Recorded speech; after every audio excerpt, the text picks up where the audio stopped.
Bienvenidos a su programa Respira Libre, un programa de salud y calidad de vida, hecho por médicos con un lenguaje manejable para todos ustedes. El día de hoy tenemos en nuestro segmento de especialistas a la doctora Mariana Luzardo, oftalmólogo, hablando acerca de las cataratas y sus correcciones.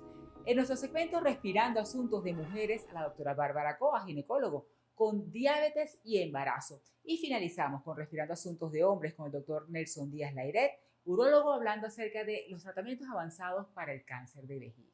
Así que no se lo puede perder, un programa bien interesante. Y síganos en nuestras redes sociales, @respiralibre, @bplus_. Especialistas en Respira Libre. Y en nuestra sección de especialistas nos encontramos con la doctora Mariana Luzardo, oftalmólogo. Vamos a hablar acerca de las cataratas y sus correcciones. Bienvenida, doctora. Muchísimas gracias por la invitación. Estoy muy honrada de estar aquí el día de hoy. No, y nosotros encantados, porque además que es un tema súper popular. Todo el mundo en algún momento de la vida va a sufrir de cataratas. Entonces, ¿qué hacemos con las cataratas? Primero, ¿qué son las cataratas? Bueno, para saber qué son las cataratas, primero tenemos que entender qué es el cristalino. El cristalino es un lente natural con el que todos nacemos, que como su nombre lo dice, es cristalino, es transparente y además es flexible. Es el que nos permite enfocar y desenfocar objetos todo el día. Después de los 40 años, este cristalino deja de ser flexible. Entonces ya pierde esta capacidad de enfocar y es lo que conocemos como presbicia. Además, después de los 60 años, no solo deja de ser flexible, sino también empieza a opacificarse. Y esas son las cataratas, la opacificación del cristalino, que se traduce en visión borrosa y ceguera. Visión borrosa y ceguera, y que el ojo ya no se ve normal, transparente, sino que tiene como un halo, empieza a ponerse blanco, blanco, blanco, blanco. ¿Qué hacemos para corregirlo? Bueno, actualmente, afortunadamente, con la evolución del tiempo, el desarrollo, la cirugía de cataratas se ha convertido en una de las más seguras en la actualidad. No puedo dejar de nombrar al genio doctor Charles Kellman, que fue el inventor de la facomulsificación. Gracias a él tenemos procedimientos mínimamente invasivos el día de hoy, que son indoloros y tienen una muy rápida corrección. Lo que sí tengo que aclarar es que la corrección de la catarata es a través de cirugía. Definitivamente, no hay forma que le vayan a decir, bueno, con este lente se te mejora. No, con este lente dentro del ojo.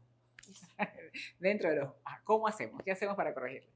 Bueno, es una cirugía ambulatoria, es una cirugía bastante corta, que consiste en el retiro de esta catarata, bien sea la técnica planificada y la colocación de un lente intraocular, que puede ser de diferente tipo de acuerdo a la necesidad de cada paciente.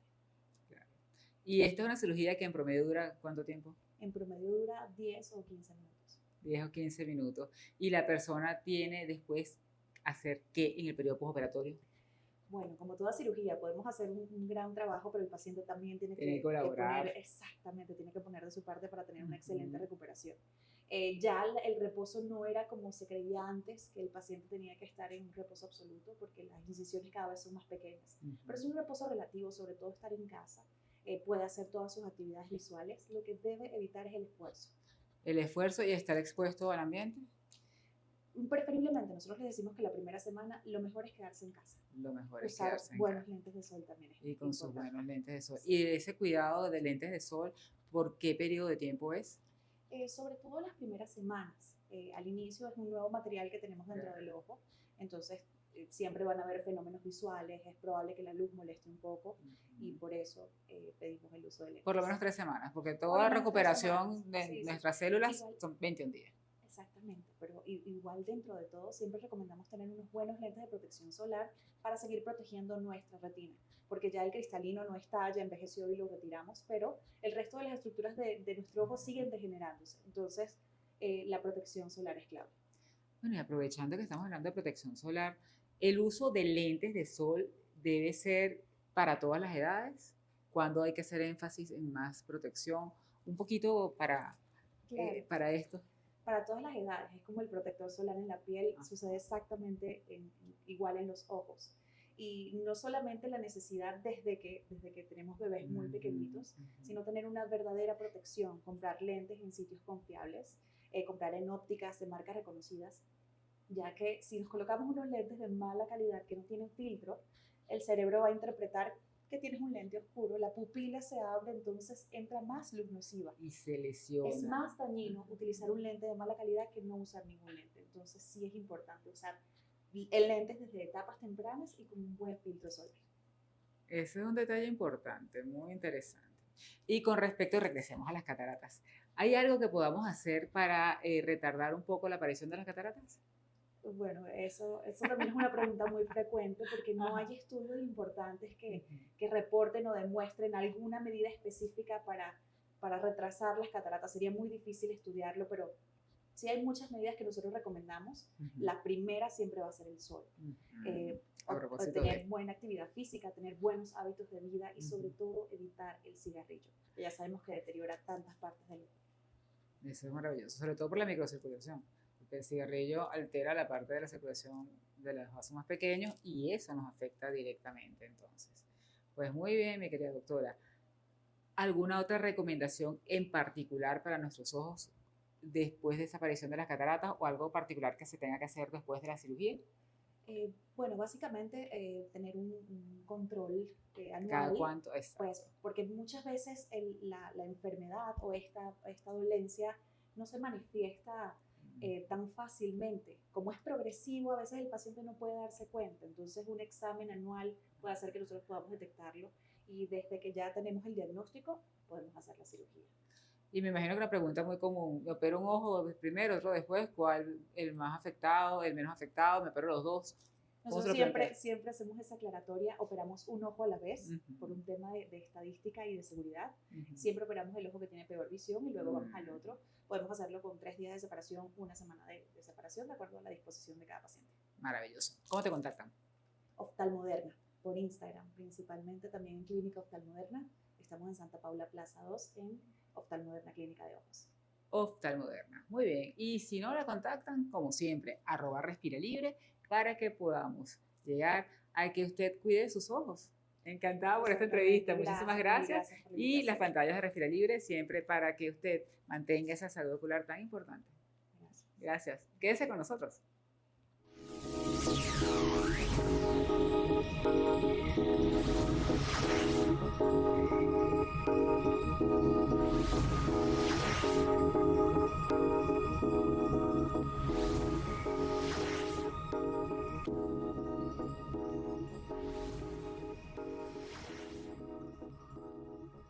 Respirando Asuntos de Mujeres. En nuestro segmento Respirando Asuntos de Mujeres estamos con la doctora Bárbara Cova, ginecobstetra, y vamos a hablar acerca de diabetes y embarazo.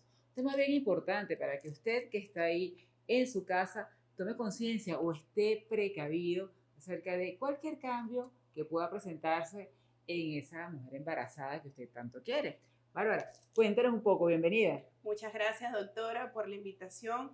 Realmente muy complacida de estar aquí hablando sobre diabetes gestacional, porque esta es una alteración metabólica muy frecuente en el embarazo, afecta entre un 6 a un 12% de nuestras embarazadas. Y pues, antes de empezar a hablar de diabetes gestacional, deberíamos saber que esta diabetes es la que inicia o se diagnostica por primera vez durante el embarazo.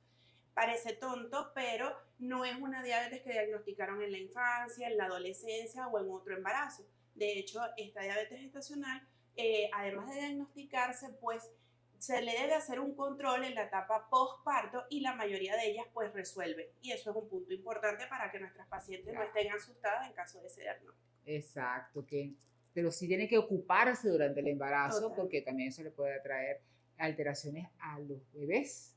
Son bebés más grandes, bebés con alguna serie de cambios, pero no necesariamente va a ser diabética el resto de su vida. No necesariamente. De hecho, hay estudios que reportan que solo de un 13 a un 15% de la paciente con diabetes gestacional va a quedar diabética a largo plazo, siempre y cuando no cumplan las medidas tanto nutricionales o de ejercicio para evitar que se complique. Y como usted mencionó, doctora, esta patología tiene gran morbilidad tanto materna como fetal. En la parte materna, pues hay complicaciones tanto a corto plazo como a largo plazo.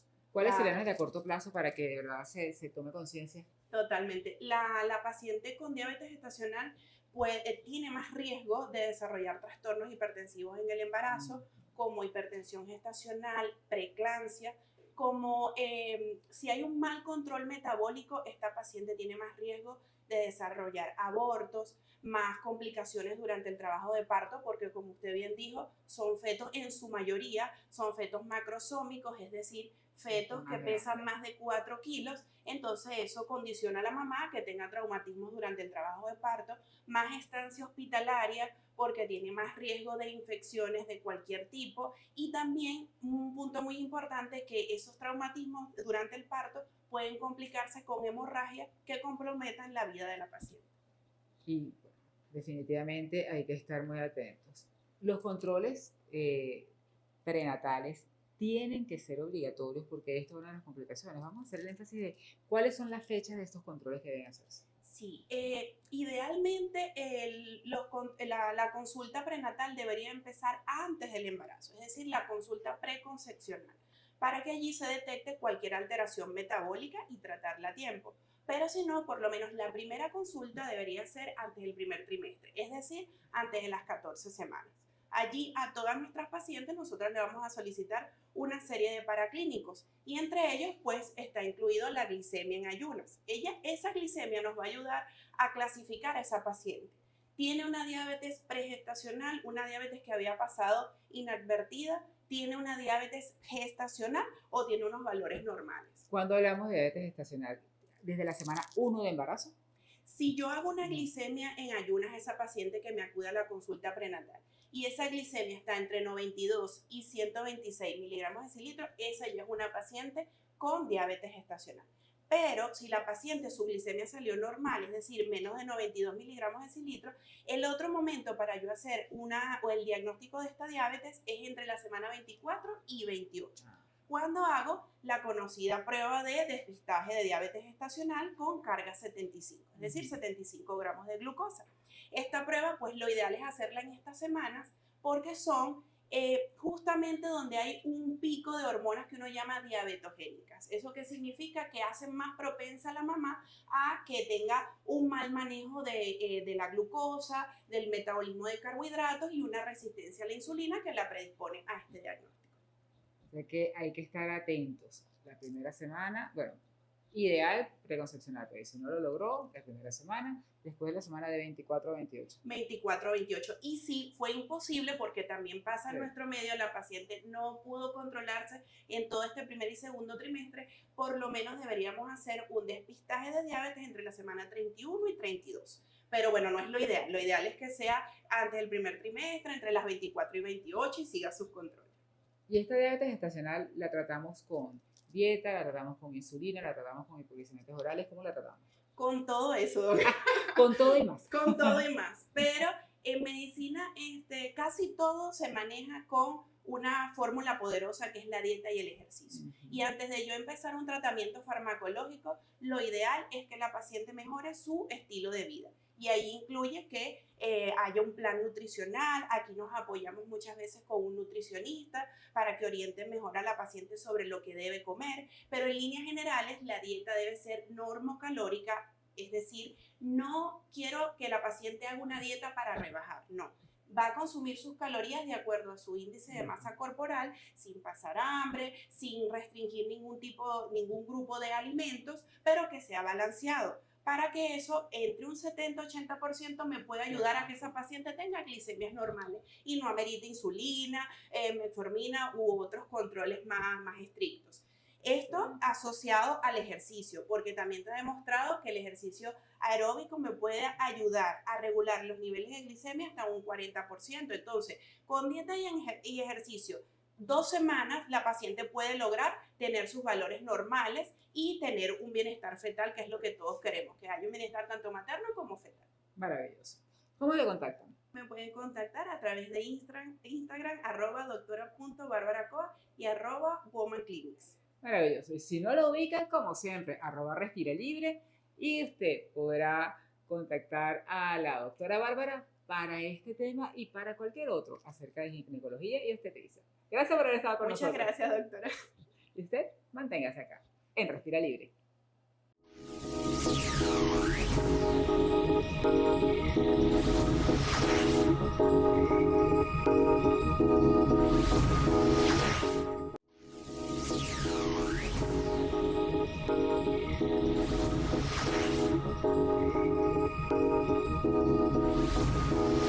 Respirando Asuntos de Hombres. Y en nuestro espacio Respirando Asuntos de Hombres nos encontramos con el doctor Nelson Díaz Layret, urólogo. Y vamos a hablar acerca de los tratamientos avanzados en el cáncer de vejiga. Nelson, encantada de que estés aquí conmigo. Bueno, como siempre un placer. Gracias nuevamente por la invitación y bueno, agradecido por compartir algo de información en relación a un Cáncer de tópico que puede ser, vejiga, claro, que es tan importante. ¿Cuál es la primera causa del cáncer de vejiga? el cigarro. Ajá, usted lo sabía. Sí.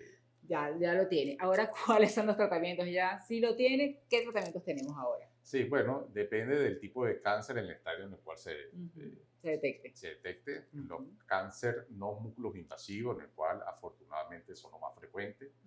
Lo vemos en el 65% de los casos, son terapias relativamente locales, lo que llamamos recesión endoscópica, pues ese con láser, pues eso con receptores monopolares, bipolares, pero son procedimientos relativamente ambulatorios, Sencillo. una tasa de curación relativamente alta y no requiere mayor adyuvancia, es decir, quimioterapia, radioterapia, y dependiendo del estadio de la enfermedad, es decir, qué tan avanzado no esté la enfermedad, pues en los no músculos invasivos se pueden hacer tratamientos de mantenimiento con BCE o quimioterápicos intravesicales, pero son tratamientos relativamente locales, que no le afectan la calidad de vida del paciente y los resultados son relativamente satisfactorios. Pero, sí, ya pasamos a un estado claro, más... a lo que realmente nos interesa, que es la conversación de esta entrevista, los cánceres invasivos también tienen una subclasificación. Los cánceres músculos invasivos, pero que no tienen mayor compromiso loco regional, el tratamiento estándar puede ser tratamiento con preservación de vejiga, lo cual tanto a finales del siglo pasado como a principios de este siglo siempre ha existido la discusión para si podemos preservar o no la vejiga, porque el tratamiento gold estándar o definitivo o el aceptado es la cistectomía radical. Y la cistectomía radical, para que la gente pueda entender, es sacar no solamente la vejiga, sino todos los órganos que están del ombligo hacia abajo. Es decir, es lo que llamamos nosotros una exenteración pélvica anterior. Es decir, es la operación.